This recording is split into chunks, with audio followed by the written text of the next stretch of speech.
I never wanted to quit ministry like I wanted to quit ministry at the beginning of 2021. That was the only time, I think, in 20 years of ministry where I've like, I think I could do anything else, So and it would be I don't, better. And that was I don't, during that that transition was, period. Welcome to Jesus in the Upper Left, where we're talking about gospel multiplication in the Pacific Northwest. Well, hey, welcome back to Jesus in the Upper Left. We are really thrilled to have Matt Bowen with us here today, and you'll get to know Matt a little bit. My name is Gabe Kolstad. I'm from Westside Community Church, just on the west side of Portland. and hi, my name's Tim Osborne again. It's good to be with you. I'm working with Western Seminary, leading some cohorts, and also helping out a church that I helped plant 15 years ago, serving as an interim on the west side of Portland now. Yeah, that's so which cool. is great. I love that you get to do that. Learning a new skill, so it's been great. Yeah. So That's cool. And Matt, Matt's joining us from Emmaus Church, which is literally just down the street, kind of from where my church is. By down the street, I mean like 3 miles, but basically on the same road in serving the same basic community. So, Matt, we met back in 2018 when you were getting started there, and maybe a little before that even. So, look forward to unpacking your story today. Yeah. Thanks for having me. Yeah. Excited to be with you guys. Yeah. Matt, if we could start maybe just with tell us your story and kind of you coming to Jesus even, and then family, and then certainly we just want to hear from you as well as what did God call you to in Portland, and so give us kind of the overview of your ministry, stepping into leadership, planting, and all Sure. of that. Yeah. My story with Jesus is, I was a child, and I was introduced to the gospel story by my parents, who, my dad's a first generation believer. He came to Christ at young life in the 70s and moved to Oregon to go to a Bible college, and met my mom there. And they got married and had me, and church really wasn't a big part of our life. And the first the first kind of imprint I seem to remember of the church was actually during a period where my folks were actually separated. And my dad and I started going to this little Baptist church in Renton, Washington, up in the Seattle area. That's where I grew up, and watched God put my parents back together. And so the first impression of the church for me was this is like a place where broken things are set right.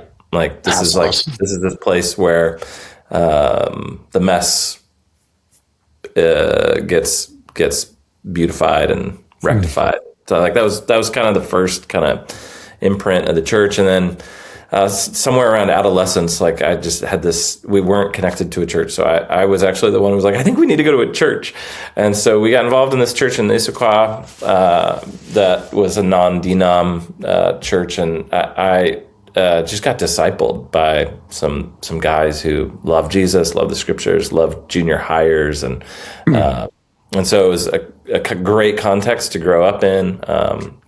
My family, I'm an only child, so it was kind of it was just the three of us kind of working out faith. And both my parents are great examples and high integrity people, really supportive. But the spiritual journey was really led by some youth leaders who are fantastic disciple makers and saw some things and called them out in me. And I started to just have this heart for my own peers in a public high school. And my senior year just felt this challenge to share the gospel relationally with a lot of friends. And so that kind of stirred this sense of maybe my future should be in this intersection of people and scripture and ministry, and I don't know what that looks like. And so I kind of begrudgingly went to Multnomah because I was I don't think that really made that much of a difference for my folks. It was it didn't seem to be the thing that they, it wasn't a big deal in their life. But I came and I met some professors and was really impressed by the kind of quality of thought and just some profound examples that I wanted to follow, and was like, I want to get on board with whatever these folks are reading and thinking about. I want to learn from, and so I kind of just came with a very open mind, and I was just kind of aimed at serving a local church and learning. And so I got involved in a church over here on the west side called Cedar Mill Bible Church, and that was I was there for 15 years, served on staff for like 13 of those years, and wore a bunch of different hats. Met my wife at Multnomah as well, and told her like I'm never gonna date anybody from this school, and then like married her 6 months later, or a year later, I guess. Started dating pretty quick after that. And, so the two of us have been married 19 years. We have 3 kids. Penny, our oldest, is 18, and she's heading off to Montana State this next August. And my youngest is 15, this boy who's got some pretty cool musical skills and plays baseball right now. So our life is, evenings on the sidelines watching him play freshman baseball. And then our youngest is 13, Eloise, and she's homeschooled and like hangs out with me a couple days a week here at the office, and she's a hoot. So, anyways, that's our life. Anyway, Matt, I got to say, I didn't realize we had a couple things in common. One, I lived in Bellevue no way. when I was like 7 years old, and my dad baptized me in Lake Sammamish. Nice. Next to Issaquah there. And so as you talk about your journey, it's fun to feel some parallel with you.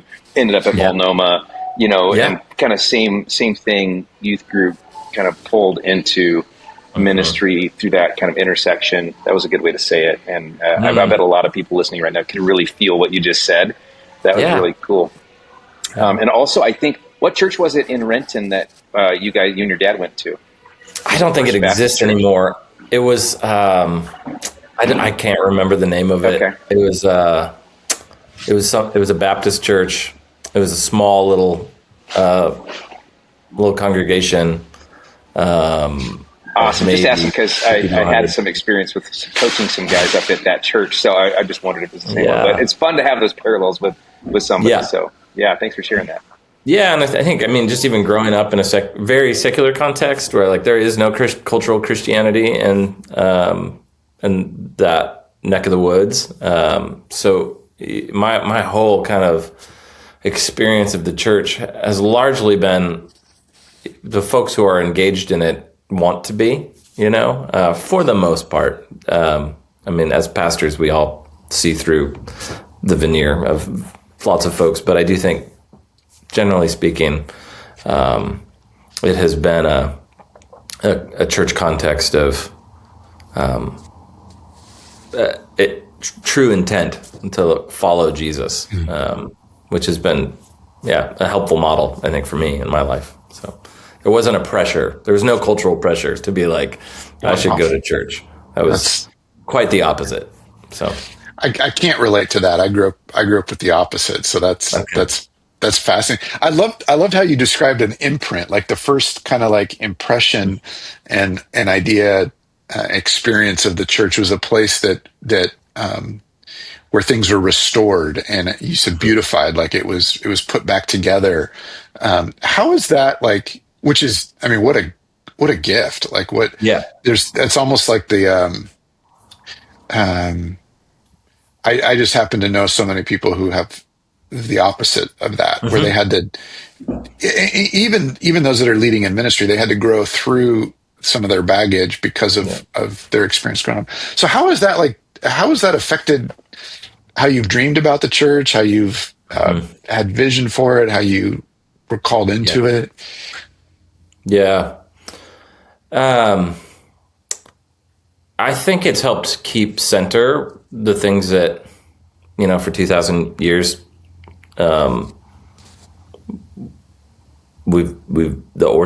orthodoxy has claimed is central. Because in every context I've been in, it's also been matched with, that vision has also been matched with, and this is true for my wife as well, every context has also had terrible failed leadership. So like that first beautiful image was also matched with like, I'm pretty sure like some pretty bad behavior from a pastor. I was too young to know all about it. And then the next church I was a part of, that was a profound imprint of like loving support and like deeply biblical discipleship. Like that also had a failed multiple moral failures from people that were important to us. And on I could go. Even my time at Multnomah, like, is marked by like one of my mentors, like having a crash and burn moral failure. And so I think it's like, it's a tension that I think the gift has been being able to see the tension rather than just say it's like, it's all this, or it's naively all good. So I think, I think the beautiful part has been able to like sustain a longevity to say like, this is Jesus's, he loves it. As messy as it is, it still does this thing that nothing else can do, which is like open the doors to the presence of God in a way that he just chooses. He's chosen to attach himself to the church such that he can say, to the people persecuting his followers, why are you persecuting me? So it's like, if that's how he sees his people, then that's what we're invited to hold, Yeah. Well, I guess as you're sharing that, I just, that resonates. It feels so true. And I'm a little jealous. I'm a little jealous that's your first imprint. And I want to aspire to that's not something I have to reach for, but that is there. Yeah. And, so that's just a gift to, as you're called into ministry and to lead and shepherd and pastor. That's part of how God's crafted your story and it's your parents too. It's not a neighbor, right? It's in your home. You saw that put back together. Like what a gift. That's beautiful. Yeah. I'm super grateful, and they're fantastic parents to me, in-laws to my wife, grandparents to my kids, and they're a gift to their church. They're fantastic. Yeah. So. Well, and so you had a long stretch, 15 years, 13 years on staff at Cedar Mill. So it sounds like you said you wore a lot of hats. So there's a lot of development and growth and experience and opportunity. Way to go, Cedar Mill. That's so good for them to extend that to you and for you to get that. But then you moved on, and then did you plant right from there? And kind of tell us that journey, that story, and I'll try to be as truthful and honoring as possible. I think it wasn't all easy. There was a fair amount of challenges there too. So let me kind of just give context. So if you know anything about the church in the Pacific Northwest, this little thing called a Jesus Church blew up in the early 2000s, right? Well, that actually came out of Cedar Mill's Saturday night gathering, right? Yeah. So that was, so I came into the church as that was blowing up and going out. Okay. And then I came on like as a youth and like college guy after all of this missional energy just went out the door, and a lot of imagination went, and like great people left. And so what was fascinating was to watch kind of the vacuum of like, now what? And now who are we? Now what are we trying to do? And I'm just the youth guy, right? I'm not supposed to have the vision or the answers. Right. And yet I kept kind of finding myself in this space of going like, hey, like there's a mission, like there's a mission, you guys. And I think the church was kind of really in like recovery mode. And it was like, did we even mean to have a church plant come out of us? I don't know. There was some bad attitudes about it. There was some jealousy about it from some folks. There was also some genuine blessing of like, and there was some pride of like, yay, kingdom. So there was kind of this mix. And I was trying to make sense of like, what are we doing? How are we called to live out the mission faithfully in our context now? And so that was kind of the era where I was coming in. And needless to say, the transition towards kind of purpose again was really hard. So there were some significant challenges in that season, but I ended up kind of doing this Sunday night gathering for 5 years. It was kind of like a alt candlelit whatever early 2000s thing. At the end of the day, all we were trying to do was to say we want to be shaped with intentionality in everything we do, and not just do things because we've always done things. And so in the end, it was kind of this idea of like, hey, let Matt just kind of run with a crew on Sunday night, give him a little bit of resources. And if he can kind of come back with something that's helpful to the whole thing, cool. And so there was kind of this like, how do we help Jedi mind trick a church that doesn't want to change anymore into embracing some like, leadership and vision and, some forward direction that's based on conviction. And so that all then led to ultimately like some leadership changeover. And the whole time I was doing that, the question of church planting kept coming up. And I kept just saying, no, I think for me to plant would be a reactive kind of move away from the body that's, just because I'm frustrated, and so I'm going to go plant. I didn't think God would bless that, and I just didn't want to have anything to do with that kind of mentality, and so kind of chose to let's just stick it out. Let's just see how we can like love this body, be patient, and try to show some ways forward that are, helpful and winsome and clear. And ultimately we kind of landed the plan on that. And then I served as an associate pastor, overseeing adult ministry stuff and doing a bunch of stuff for a long time, and 5 years or so. And then we started to have conversations about planting again, and there was just no vision for planting. And I just was going through a season of feeling like God was releasing me. Like there was some pretty clear, like, I think it's time to go. Like it's okay. I felt like the Lord gave some really clear instructions when I first got there, that was his bride and I needed to love it like he did. And so I kind of that was like, okay, like orders received, roger that, and I'll go until you release me. And I felt like, again, like I was sitting at my desk one day doing last minute sermon prep before preaching on a Sunday morning. And I felt like the Spirit said, you can go now. And I like literally went up to preach Psalm 1, opened my Bible, looked at it, looked at the people, and it was like the Lord said, they're not your people anymore. Time to move on. And so there was this sense of kind of adventure and like what's next. And my wife and I would start praying, and I just assumed the next stage was going to be like a revitalization, because that was kind of what I was familiar with. Mm-hmm. I was like, I kind of know how to take a group of people who are frustrated or whatever, and I can kind of rally. And I did not think I could plant a church. Let me just put it that way. I thought that was the scariest possible thing anybody could do. And I was certain I possessed none of the skills to do it. So I knew I was a pastor. Like I knew I was a pastor. What? That's so, I'm just thinking like that's so like to be sitting there, and you said you had asked the question or thought about it at one point, kind of put it down, and then it came back up. But all along, were you wrestling with that question of, do you have any of the gifting and callings, and could I even do this? And no, I thought like, man, I think I had like a sabbatical at one point that I came back kind of going, I think I do want to lead. Like, I think that is in me.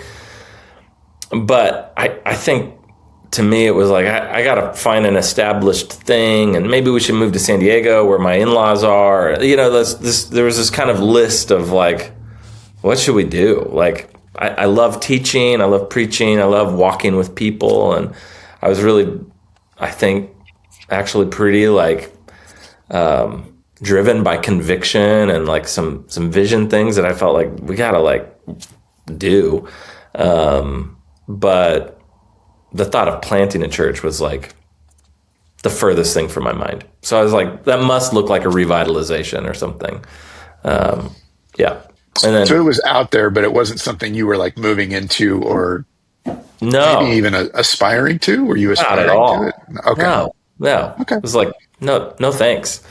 Those guys are like special ops dudes, and I'm ready. I think I'm a mechanic in the motor pool. Like I'm not.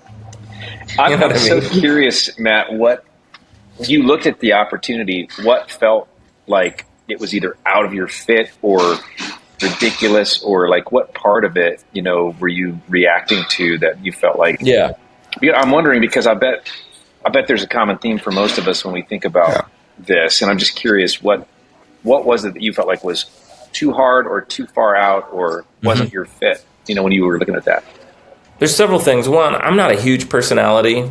Like I'm not like I don't walk into the room and just like take it over, which I kind of thought, well, like that's church planners kind of have to do that. I also was really comfortable. Like I was comfortable, and so I think I was really scared. To be honest, like fear was a big part of it for me.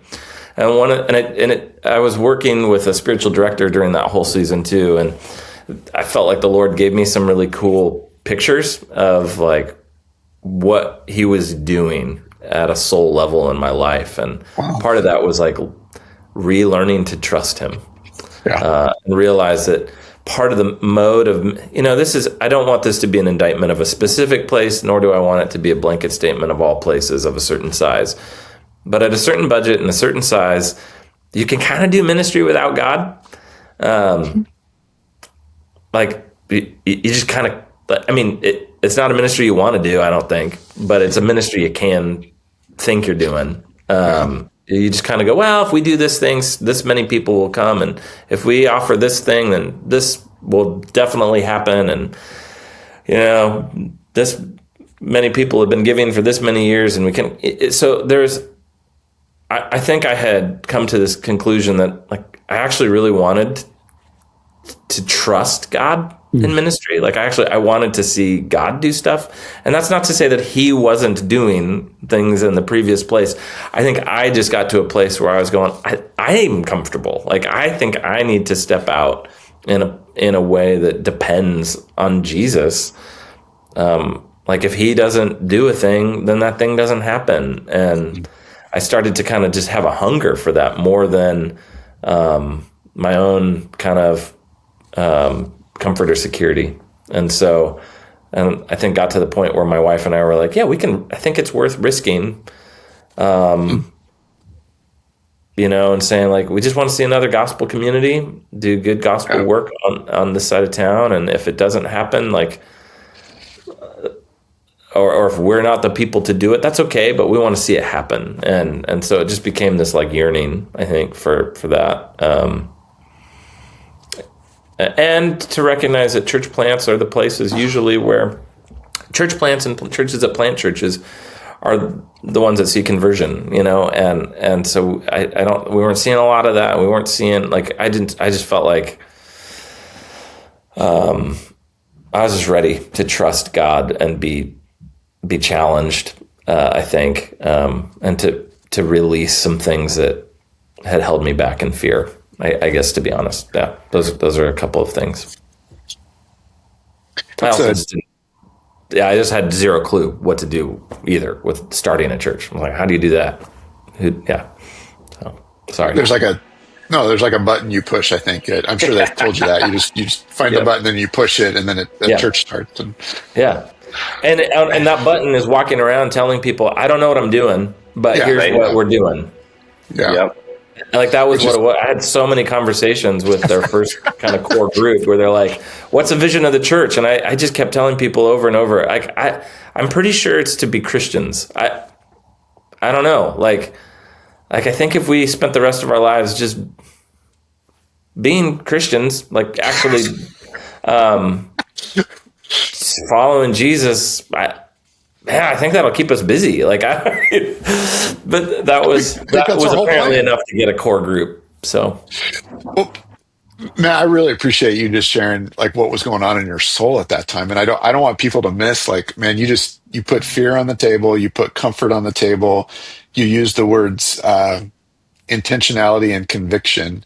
And just in all of that, like I just hear like God just kind of like sitting back and smiling and going, I'm going to throw you into this next stage and you're going to maybe not jump in, but you're going to lean in like sacrificially and obediently. And I'm going to do something like it. That's me. And to have all of that wrapped up, like you said, like, I don't think I'm not the stereotypical, whatever that is, church planter.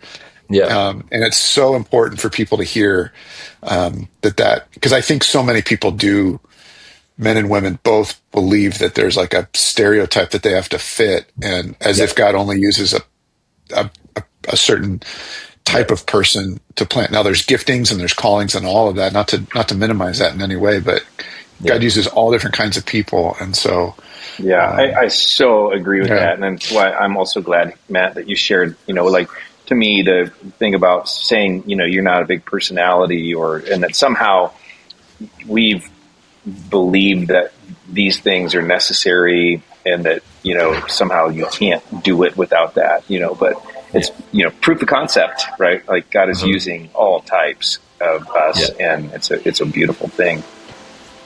Yeah, totally. Yeah. I mean, like, thank God, right? Like, thank God that, like, each pastor is different.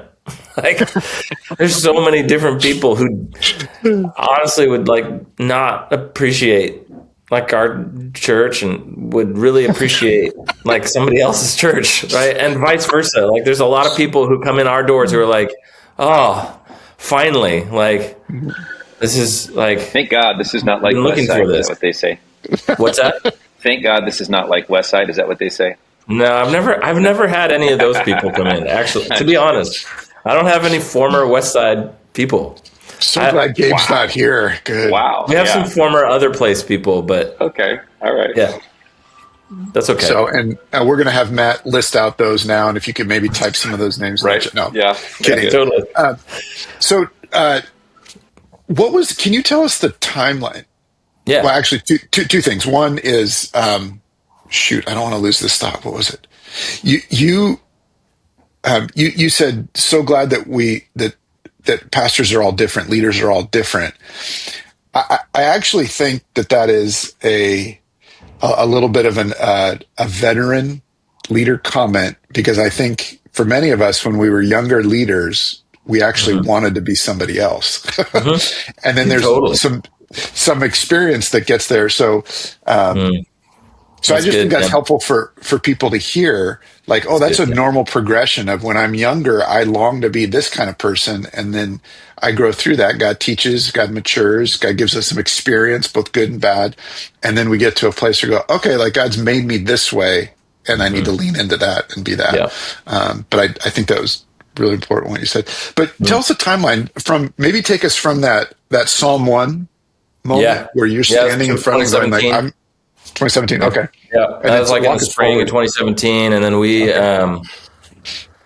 I had met, the guy, his name's Chuck Bomar. He planted and started a church called Colossae, this multi-congregational model church that now no longer exists. And we'll get into that story. But, I had met him. We were both teaching at a little Bible college out at the coast the previous fall. And so as I started to like look around and go, what's going on? I just reached out for a lunch, said like, I'm trying to figure out some stuff, and maybe we can talk through this. And he had, because I was starting to think about planting, and I was like, because when we had met in the past, a lot of what he described as kind of the norming values and like aspirations of the church were actually things that almost word for word were things that I was also like aspiring to like activate at my previous church. And so I'm trying to like name and move towards. And anyway, it was, there was some unity around and a resonance around what we were aiming for. And so I said, yeah, I think I'm thinking about revitalizing or maybe planting, and like, got any thoughts about how do you know the difference between what God's calling you to? And it's really interesting. He was like, which group of people annoy you more? And I'm like, well, that's interesting. I don't know that I would put that on a guy today, but it did kind of put me in touch with some things that I was like, yeah, I think actually maybe I want to try planting. And so he just said, yeah, we're looking to plant again, multiply another congregation in South Beaverton. And so I just said, I'd be interested in the conversation about that. So then I met with Luke Hendricks, the executive pastor at the time, and we had a coffee. And I was pretty hesitant, actually, around Colossae. There were some things about it that it seemed like a bit of a mystery. I had been at a place that had been around since the 40s. So I was kind of looking for what are some points that show me that this thing's kind of solid. And Luke actually was a great person to spend time with. And if you don't know Luke, he's been in the church planting world here in the Northwest for, I'd like to say forever, but it's just another way of saying he's old. But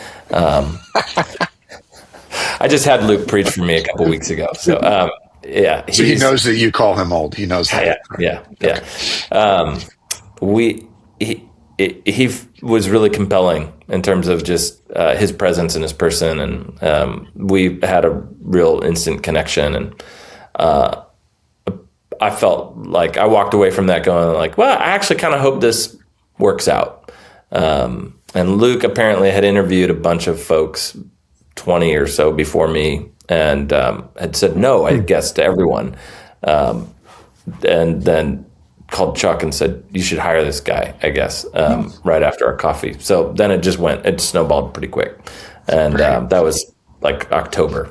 And then I came on January 1. Great. And then had a 9-month kind of lead up. So I cheated at church planting, in a lot of ways. I hung out in Colossae, Hillsboro, and Colossae, Tigard, and just built relationships for 9 months. Didn't have to fundraise. Just got to pray with people and preach and be in relationship. And meanwhile, just look for a place. And we started September 2018, and we were already financially self-sustaining with the core group we had on before we ever had our first Sunday. It was so none of those things are, in some ways I'm that's not real church planting. I gotta jump in, Matt, and say, Thank you, here's Dave. Here's the thing. It should be 100% how we always do it. And I think what you experienced is it's a great vision cast for all of us who are listening and watching, especially if you're out there and you are in a church that has capacity that that you could help something like this happen. Can you imagine if that's the way we did it from now on? Yeah. It'd be so much smarter. It'd be so much smarter.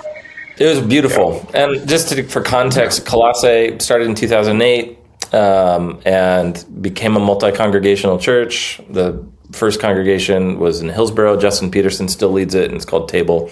And it's a fantastic, growing, healthy church. As then they planted in Sherwood, and that's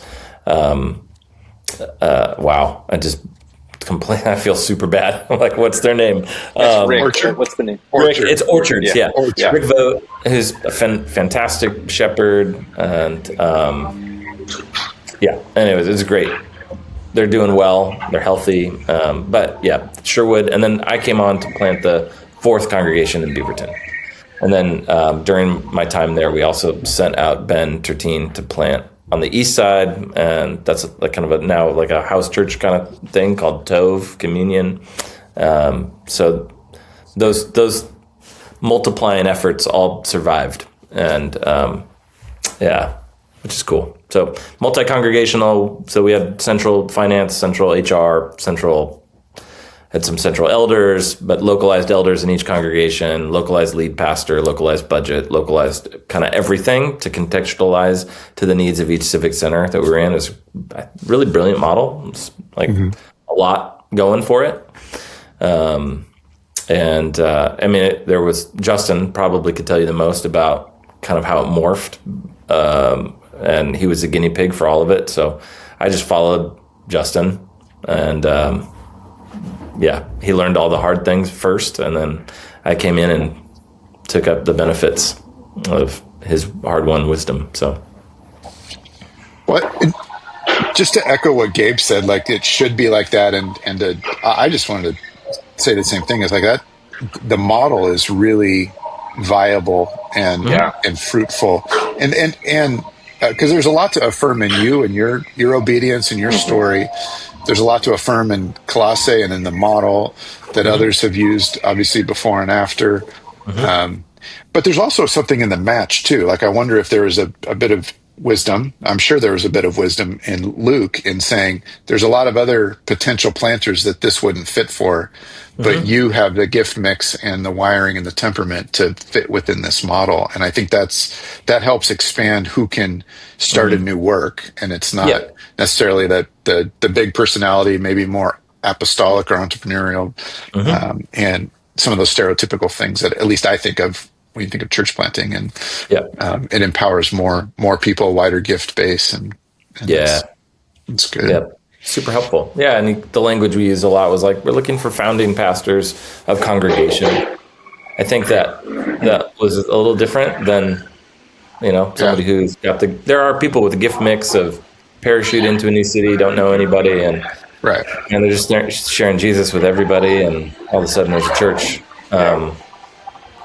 which that's not my gift mix.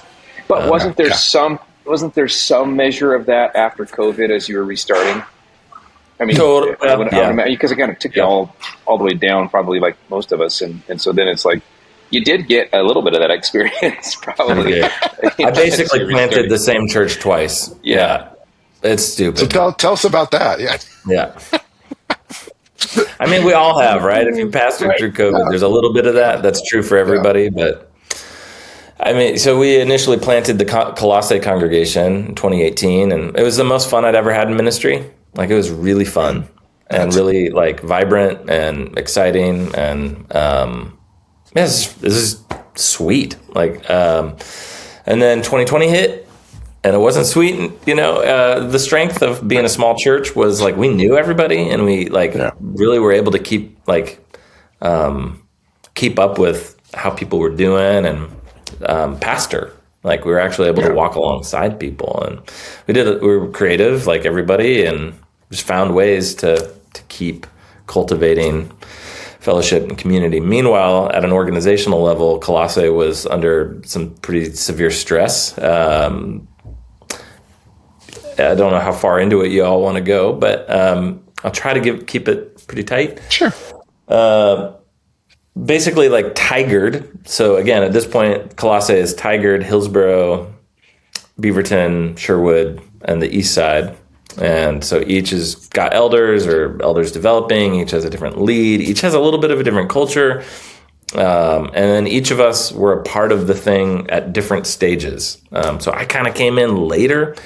And some of the earlier stages of Colossai's culture and Chuck's leadership caught up in 2020, and it caught up in ways that were really confusing, and especially as a latecomer, former staff had accusations about Chuck and his character and his leadership, and so it took us.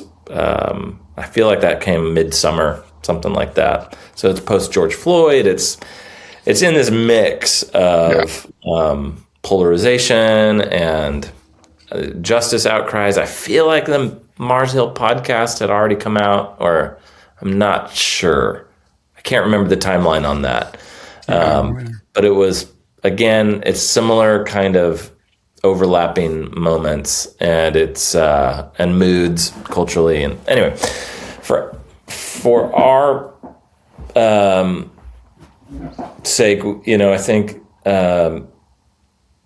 the elder team in Tigard did the best they knew how to do, and the best they were equipped to do, to deal with it. In the end, all 19 elders from all congregations unanimously agreed to the disqualification, Chuck. And so that was hard. It was like super painful. And came down, there's a lot, saying anything about this right now. I realize that there will be people. It's really funny. When this was happening, it was only afterwards that I realized, oh shoot, there's going to be people in this city who have some strong opinions about what just happened.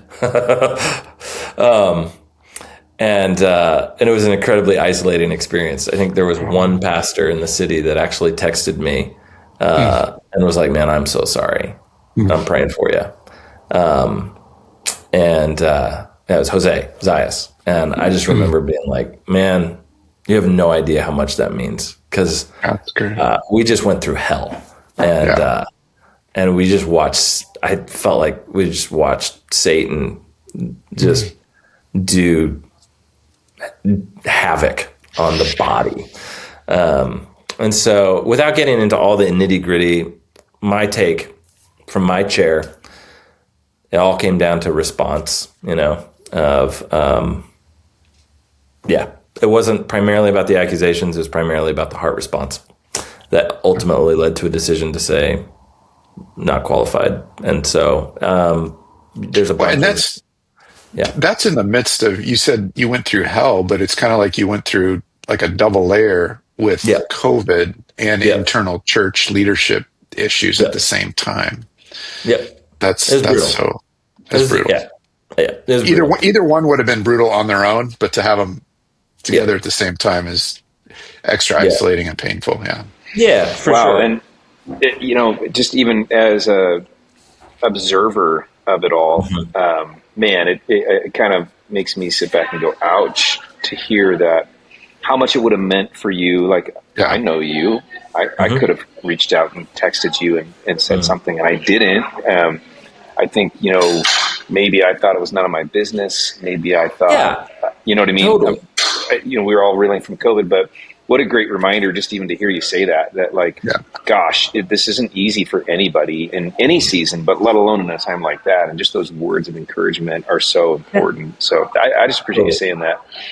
Please don't wear that. I think it's a great reminder. And I think there's lots of it's complex. He was really connected and he still is. I think he has a new book out on leadership. So I think there's lots of it's complex. And so I feel like the best thing I can offer is to say man, God ultimately was gracious to us and we have to be gracious with each other. And the next time something like that happens in our city, your city, whatever city you're in, I think it's great to just probably lean into the awkward and say, hey, you okay? And assume we just don't have all the information. And if you only heard the story from me, you wouldn't have all the information. If you only heard the story from Justin, you wouldn't have all the information. If you only heard the story from Chuck, you wouldn't have all the information. So it kind of works that way. And so without getting into the nitty gritty of what should have happened or that's just too easy in retrospect. But ultimately, it led to a tailspin for the whole church. And where I was at in it was just trying to, I have more thoughts on it, but this isn't the context, I don't think, for it. But ultimately, my seat was to say, you're trying to protect not just the integrity of the whole, you're also trying, what got lost, I think, was actually people, the congregation. And so I started to feel this pain for who's getting ripped to pieces? The sheep, between, ex-employees and elders and who's communicating what and where. And, it's the congregation that gets ripped up and divided. And so that was kind of my seat was just trying to shepherd Beaverton, which was fine. They were we're not connected to that guy. We don't know any of this story. This isn't our story. But Tigard was reeling, it was losing, it lost 50% of its people and 50% of its income or more overnight. And so then it just started financially bleeding and then people are just hurting. And so we just started praying through, what do we do? How do we, this is our church. Meanwhile, we're kind of letting the model go and letting each congregation go independent.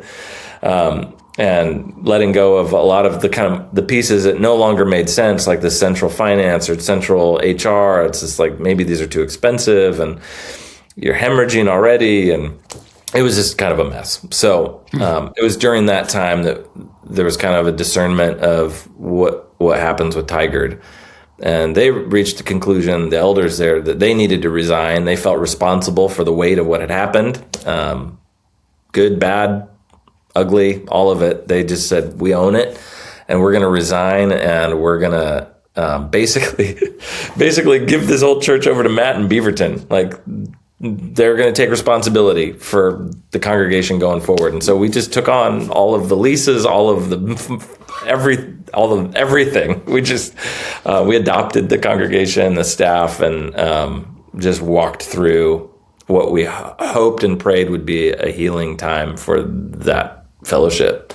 And so we put Colossae to death on Good Friday, and Easter Sunday 2021 was our first gathering as Emmaus, and walked through the story of Emmaus as a grounding story. The idea of like, hey, all of us thought life was going to work a certain way. We thought the kingdom was going to show up a certain way.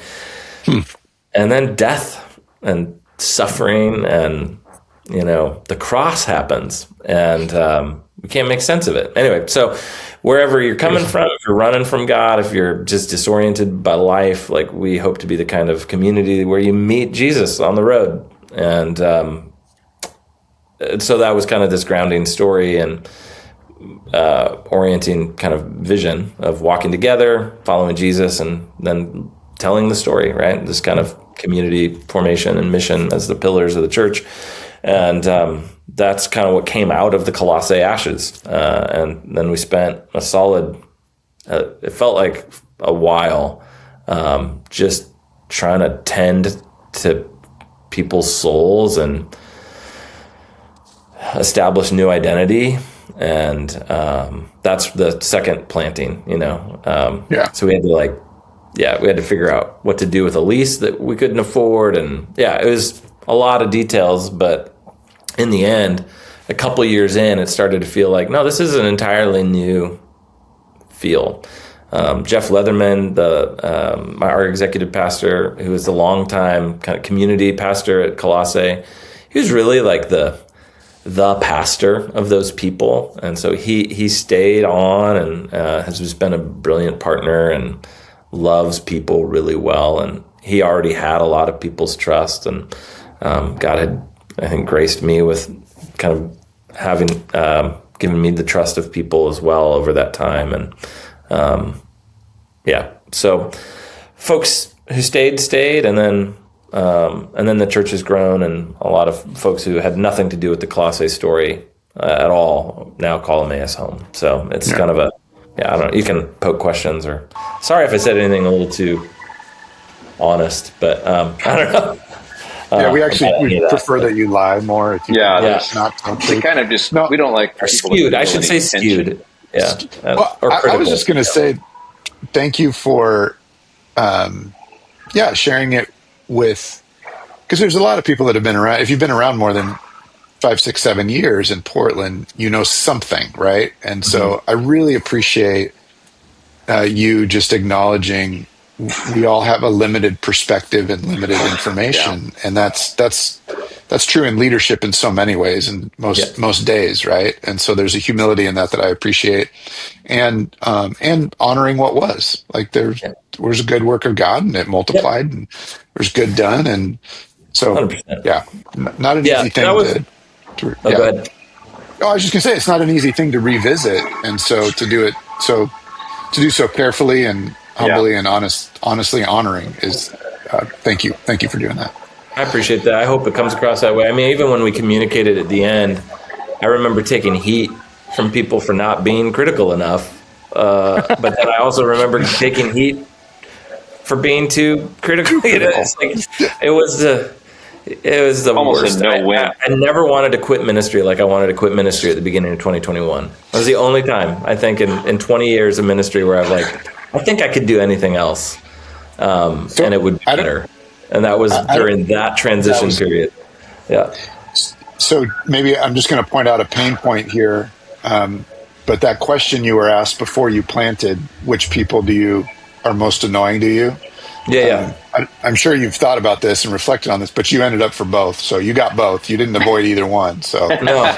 you planted and Ouch. you did a merger. So revitalization. So you've got loads of leadership stripes and I'm sure wisdom that you gained the hard way through that. Tons. So Can I people have inject been a thought gracious. here? Oh, go ahead, go. Yeah. My thought is, I wonder. Well, for one thing, the thing you just said, I never wanted to quit ministry. More than in 2021. I think so many people would resonate with that sentiment, but wouldn't realize how deeply you were impacted by all this stuff until they, really stop and listen to this. And secondly, I wonder if this could be split into 2 episodes, Tim, where we got what just occurred, and how that it's almost like from birth to death, and then from death to new life. And I realize I'm saying all this, and this is all going to need to be edited out, but it seems like you have that story arc that could be really, to me, we'd be remiss if we didn't now go fully explore and what has happened since then, like as detailed as, so I don't know what you're thinking, Tim, on that, but it seems like that would be a really great follow-up. Yeah, I do. Like you, Matt, you said that proposal or ask questions or anything, and I was like, yeah, there's a ton, because you just kind of got to the resurrection part, right? Like I didn't know that's how you did that with Good Friday and Easter Sunday, but there's so much there, I'm sure. We were not a popular church item at that point. Nobody was watching what we were doing. It was everyone had fled to the hills, far, far away from the carcass of Colossae at that moment. That's okay. Well, I mean, not everyone. And let me be like really clear to say, like, the people that I would, we have the most. I have no ability to complain about the congregation I get to shepherd. I have no freedom to do so because they're incredible. Like they're such a privilege to get to pastor. So there were moments for sure during that transition. Some people made it hard, and they made it hard for Jeff, and they made it hard for me. And that's people are hurting and dysregulated and don't know how to process what they're feeling, and that's our job. So it's not their job. It's not their job to make us feel okay. It's our job to help them see God in the midst of what's gone wrong. So and to respond appropriately to grace. So that's so good. Yeah. Well, and to celebrate what you just said earlier, that you came through it all, and it reached new people. It's gotten to a place of health, not just health and stability, but growth. And that's It's way so fun. to go. I mean, thank you, Jesus, and we need more of that. And thank you for staying through the kind of the worst of the worst, and leading through that, and not becoming embittered, not quitting, not getting out, and staying through, and so that God can continue to use you and your team and your church and our city. It's so needed. So, well, thank you. It's been a privilege. So, good. Yeah, good. I overstayed the welcome in the coffee shop I was in, so I'm out front now. But I don't know if you guys could swing this, but I would love to see another filming where we could go fully explore locations. How'd you get in the building you're in? How did God open those doors? What's the vision of the church? I'd personally love to hear more about all of those things. I'd be happy to. Yeah. Okay. Yeah, you want to? I want to be honoring to what God has done, and like it's not about me, like and what happened in any way. It's like, dude, I'm just celebrating. Honestly, like the healthy elder team, awesome deacons, the staff, and like just a congregation that like just jumps in and is willing to love and serve, and they're fantastic. So God's done a really cool thing, and it is doing it. Like it's on the way. It's like I feel like there's a lot of good ahead. Well, Matt, thanks again so much for jumping on, and just to hear again just that story of death and resurrection is so needed in our city, and just love the way that you connected, obviously, to the name of your church, but that story in Luke of like just the way you described it. If people are disoriented, life hasn't worked out the way we anticipated, and then there's Jesus alive. And so, and what we'd like to do is kind of call this maybe part one, and then we want to hear kind of in part two. You kind of brought us through the resurrection. Let's parallel that with Emmaus being started and brought to life, and then so we want to kind of hear not just the life of Emmaus, but just also kind of lessons learned from strategy and both good and bad seasons in leadership, and how things that you gleaned from that. But I think that would be really helpful for both current and future leaders in our context. So we'll look forward to that. But thank you.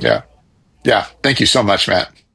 Thanks so much for joining us for this episode of Jesus in the Upper Left. We want to ask you a quick favor. Would you please subscribe so you don't miss a single episode, and share with those that are in your life that might benefit from the content. Hit the notifications button, rate and review, of course, and then head on over to upperleftshow.com, where you can find bonus content, opportunities to connect with those around the city that are doing similar work as you, resources to help you, and just a way to connect to the community. We hope to see you again next time.